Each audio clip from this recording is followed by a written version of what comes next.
সীমা অতিক্রম করে ঋণপত্র স্থাপন পর্ষদের অনুমোদন ছাড়াই ঋণ সুবিধা ইচ্ছাকৃতভাবে শ্রেণীকরণে অনিয়ম এবং সিআইবি রিপোর্টে ভুল ও গোপন তথ্য উপস্থাপনের মতো গুরুতর অভিযোগ উঠেছে রাষ্ট্রায়ত্ত রূপালী ব্যাংকের বিরুদ্ধে।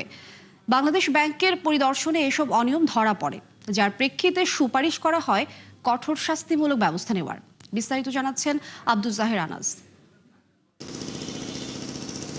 প্রতিষ্ঠার পর থেকেই গ্রাহক সেবা ও নির্ভরতার বিচারে জনপ্রিয় হতে থাকে রাষ্ট্রীয় মালিকানাধীন রূপালী ব্যাংক। তবে গেল ১.৫ দশকে রাজনৈতিক হস্তক্ষেপ, নিয়মের বরখেলাপ আর বিশেষ গ্রাহকদের অনৈতিক সুবিধা দিতে গিয়ে দুরবস্থায় পড়ে ৬৫০-র উপরে শাখা নিয়ে গড়ে ওঠা এই প্রতিষ্ঠান, যা আরও একবার উঠে এলো কেন্দ্রীয় ব্যাংকের বিশেষ পরিদর্শনে। প্রতিবেদন অনুযায়ী দুরবস্থার অন্যতম কারণ হল অনুমোদিত সীমার অতিরিক্ত ঋণপত্র খোলা।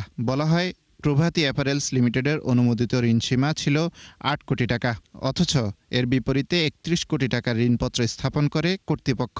এছাড়া আরিয়ান সক্স ইন্ডাস্ট্রিজ লিমিটেডের অনুকূলে ১১ কোটি ও এইচকে অ্যাপারেলস লিমিটেডের অনুকূলে প্রায় ৮ কোটি টাকার ঋণপত্র খোলা হয় পর্ষদের অনুমোদন ছাড়াই।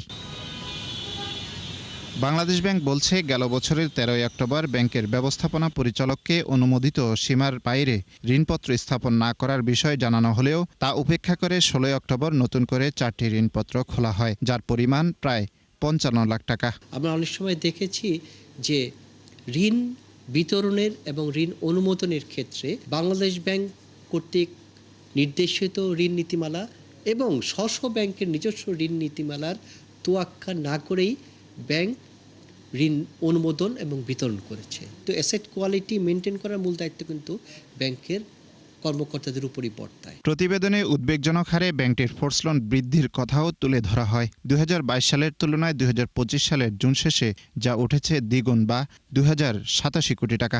একই সঙ্গে সিআইবি রিপোর্টে মিথ্যা তথ্য উপস্থাপন ও গুরুত্বপূর্ণ তথ্য গোপন করে পর্ষদ স্মারকে উপস্থাপনের অভিযোগও উঠে এসেছে, যা ব্যাংক কোম্পানি আইন অনুযায়ী শাস্তিযোগ্য অপরাধ। বোর্ডকে যদি অভিযোগ না করে তাহলে এটা সম্পূর্ণ একটা অপরাধ। তো এই ফাইন্যান্সিয়াল ক্রাইম এগুলা কিন্তু আমাদের ব্যাংকিং সিস্টেমের জন্য একটা সমস্যা, এবং বাংলাদেশ ব্যাংকের তদন্তে যদি ধরা পড়ে থাকে যে এটা হয়ে থাকে, তাহলে বাংলাদেশ ব্যাংক তার নিজস্ব আইন বলে এটা একটা অপরাধমূলক হিসাবে এটাকে নেওয়া উচিত। যে অপরাধ করবে, অতীতে কোনো শাস্তি আমরা তেমন কোনো চোখে পড়েনি আমাদেরকে।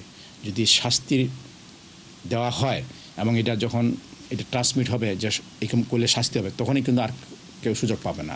তথ্য বলছে, সেপ্টেম্বর পর্যন্ত রূপালী ব্যাংকের মোট খেলাপি ঋণ দাঁড়িয়েছে ২৩,৭১৩ কোটি টাকা, যা মোট ঋণের ৫১%। এ নিয়ে একাধিকবার যোগাযোগ করা হলেও সাড়া মেলেনি রূপালী ব্যাংক থেকে। আব্দুল জাহের আনাস, ৭১, ঢাকা।